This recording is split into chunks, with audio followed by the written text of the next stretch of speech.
All right, thanks for coming back over. This is part two of What's Been Spinning. For some reason, you missed part one and got to part two first. There's a link right down below. You can go back and watch part one and see the things I showed there. But starting back up here, Right Said Fred, and this is Up. Another fun one here from 1992. Just again, kind of a silly, funny record in that regard, but it just has like some of that bass and that groovy type of stuff that was fun to listen to back then. Of course, the song "I'm Too Sexy" was the big hit off of this, and and it's kind of cool too that became a hit. Because I always talk about how the brothers made that song as such a joke, because where they used to work out, the gym they worked out at, they would see these guys and everyone kind of walking around, doing what sometimes you see in gyms. And it was kind of a funny thing to them. They just kind of made that song as like a kind of a spoof jab at the way a lot of people carry themselves walking around the gym, and it kind of became a huge hit. So fun, always loved listening to that, and love that cover too. I've always thought that's just a fantastic cover, as simple as it is. So that's Right Said Fred. Genesis, a little Abacab. Found myself going to pull out Invisible Touch again. I naturally go to that album so much, and when I was actually doing it the other day, I thought, no, play something else. You play Invisible Touch all the time. So I went to Abacab. Of course, you have the title track, No Reply at All, Man on the Corner, fantastic song. Love the simplicity and the beauty inside of that, so another good one there. And in the last What's Been Spinning video from a couple weeks ago, I think I showed ABC's How to Be a Zillionaire. And so I went back this past week and played The Lexicon of Love, another great one here. And of course, the big hit off of this was The Look of Love. And this came out in 1982. And again, just that fun kind of dancey / new wavy type of thing that ABC did so well. Terry Reid, The Seed of Memory. This is his release from 1976. Really good album. Love the song Seed of Memory. I mean, that song is just fantastic. It's perfect, actually. I remember discovering it by watching it. It was in one of the Devil's Rejects movies that Rob Zombie did. So yeah, fantastic movie. But I think also kind of not sadly, but just kind of a fact of the matter is, one of the things that he will always be remembered for is right when he was going solo, and I think he had just signed or was about to sign his own solo deal. There was someone that was starting a new band and had a couple of members already and said, hey, I want you to come and be a vocalist. I want you to come and be the lead singer. He was like, I think I'm going to do my solo thing instead, but I know someone that you might want to check out. And he gave him a name, and that name ended up being Robert Plant. And it was Jimmy Page that had asked him to come be the lead singer of Led Zeppelin. And he decided, I think I'm going to go solo. I mean, of course, who knew at the time, but yeah, still just strange story to have to walk through life kind of carrying that. Next here, The War on Drugs, A Deeper Understanding. Still one of my top 20 albums over the past 20 years or so. Just the musicianship, the creativity, just like real music coming back to life on this album. It's just a beautiful thing. And the one thing I really love about this is I've taken this to the shop a few times. I think like 3 times. Every time I've played it in the shop, I've sold a copy of it from someone airdropping it. Because it really is just like that amazing of an album. If you haven't heard it before, start off with the song Strangest Thing. Listen to that from front to back. Awesome stuff. I've always said that song sounds like a Bruce Springsteen song being sang by Bob Dylan, being taken out by a Prince solo. And like, keep those elements in mind when you listen to that song from front to back. Really great stuff. Twisted Sister, Stay Hungry. I've spoken about this so many times. I've played this so many times in my lifetime. This is just one of my all-time favorite albums. So I'm not going to say anything else about that because it's awesome. Looking for a Love Again. Bobby Womack. I mean, just Mr. Soul himself. This is released from 1974. Again, so much great stuff on here. The title track is definitely, probably the biggest track, Looking for a Love. But yeah, Bobby's voice, just the grit and the passion he delivers is just awesome. So love Womack. Hendrix, of course, Band of Gypsies. You guys know this one. Um, Who Knows, Machine Gun. Of course, Buddy Miles doing changes on here.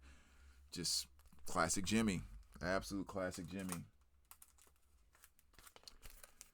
Mike and the Mechanics, Living Years.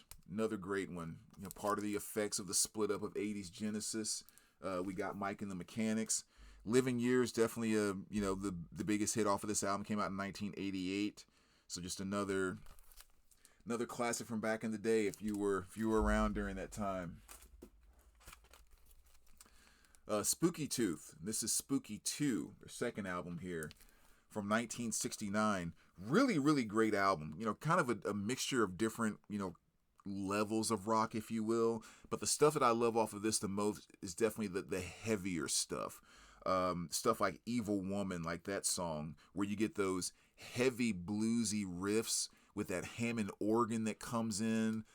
Probably that we most associate with Deep Purple, who did that probably better than anyone.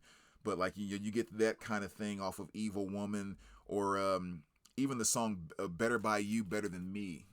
Another great track off of this, which of course was the song that Judas Priest ended up covering later, and was the one that they got sued for, saying, it had the subliminal "do it" in there and caused these kids to commit suicide and all that kind of stuff. That was really kind of funny at the time. Not the suicide thing, but the fact that they were trying to link that.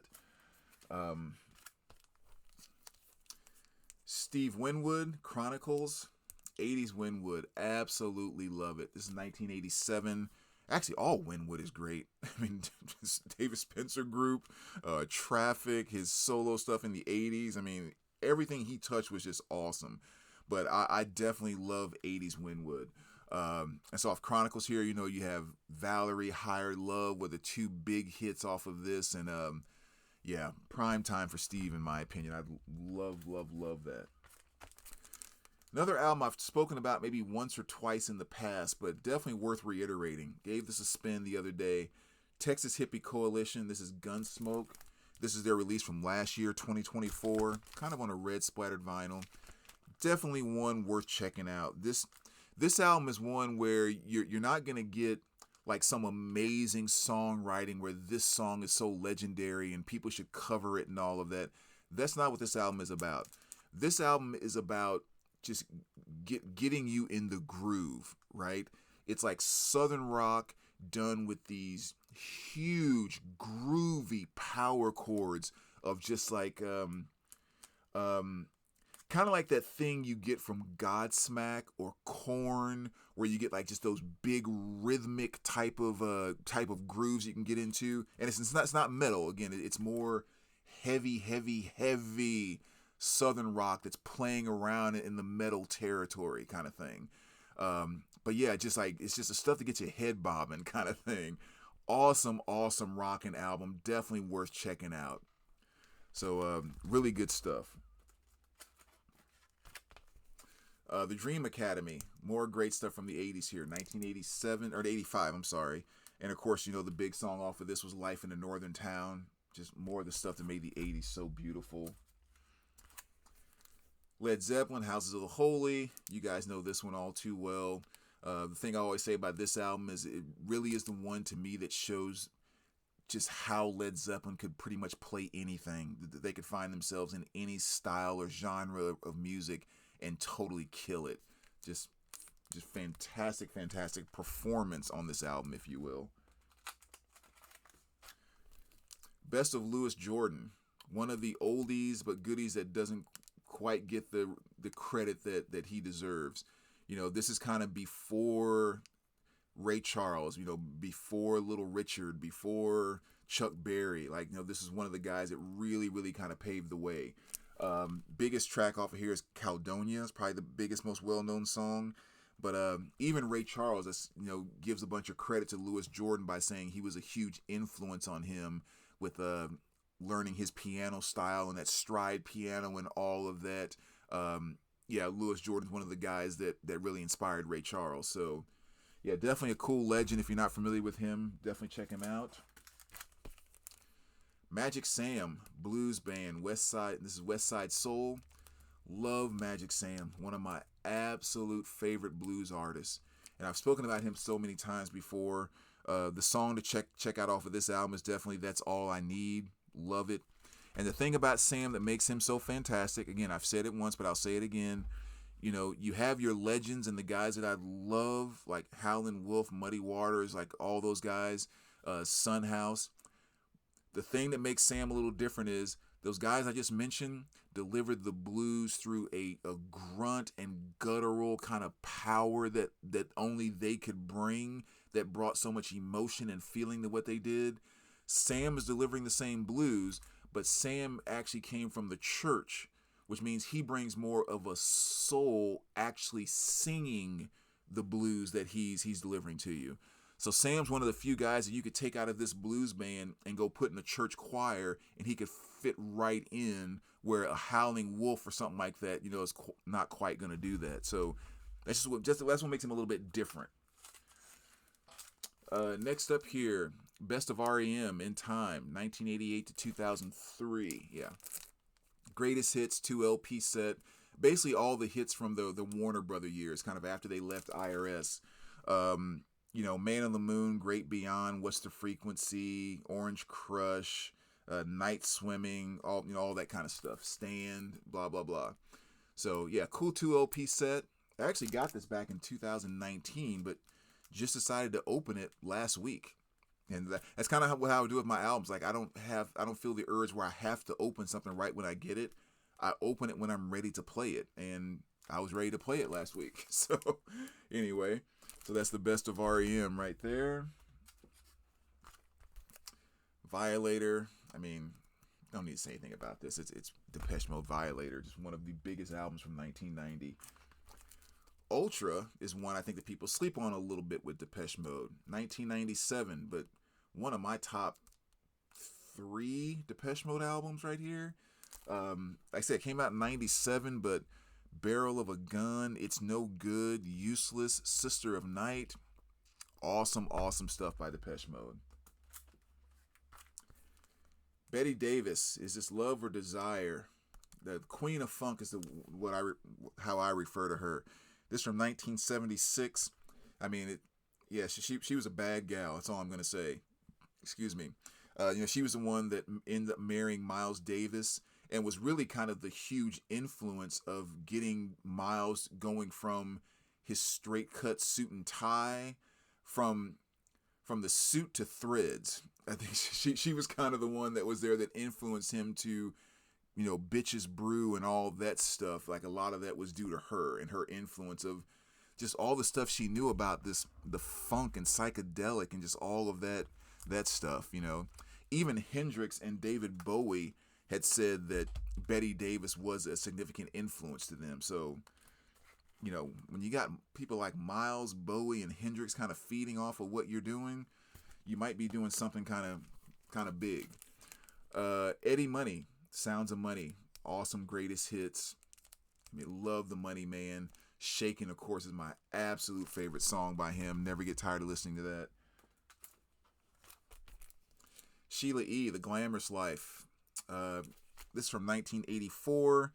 You know, she was kind of, you know, working with Prince and everything at this point in time. And like a lot of cases, you can just almost like to say you can hear Prince's DNA all over this album. It's like whenever Prince worked with someone, it was always easy to go, yeah, Prince was there. You can hear it. Prince was there. And yeah, his DNA is all over this album too. But, you know, Glamorous Life was one of her first big hits. So another fantastic one there. Marvelettes, Greatest Hits. You know, get a little Motown here. You know, Please Mr. Postman, Don't Mess with Bill. Just some of that great stuff that just made the 60s and Motown so fantastic. Got, 4 more here. First Impressions by The Strokes. Another good one here from 2006. Or First Impressions of Earth, I should say.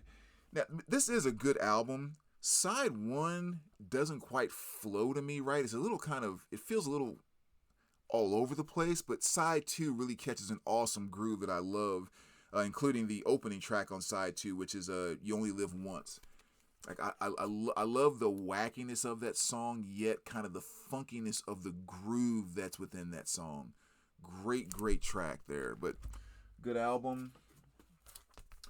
Talking Heads Naked, one that I don't go to that often, so it was nice to kind of revisit this. Another one that just really kind of shows the genius of what they can do, just the different flavors of music that's incorporated inside of this album. Just kind of shows how amazing that band was. So another good listen there. And more Betty Davis, actually, 1973. I think this was her debut release here.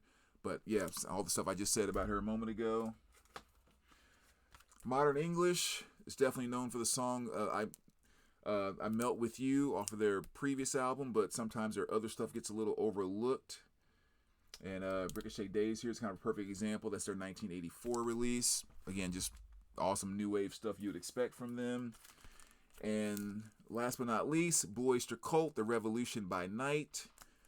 1983, one of my absolute favorite Blue Oyster Cult albums here. Two of my favorite songs by them, which is Take Me Away and Shooting Shark. Absolutely love those to death. And just really, really great stuff. Especially on Take Me Away. I think, what's his name? It's probably one of my favorite guitar solos by him in almost anything Blue Oyster Cult ever did. I mean, he shreds that freaking solo in Take Me Away. Really, really great stuff. So there you go, VC. There's part 2 of what's been spinning. Like I said, a lot of stuff was thrown on the turntable these past couple weeks. So, as always, appreciate you guys stopping by. Let me know what you think, and we will talk to you soon. All right, take care, guys.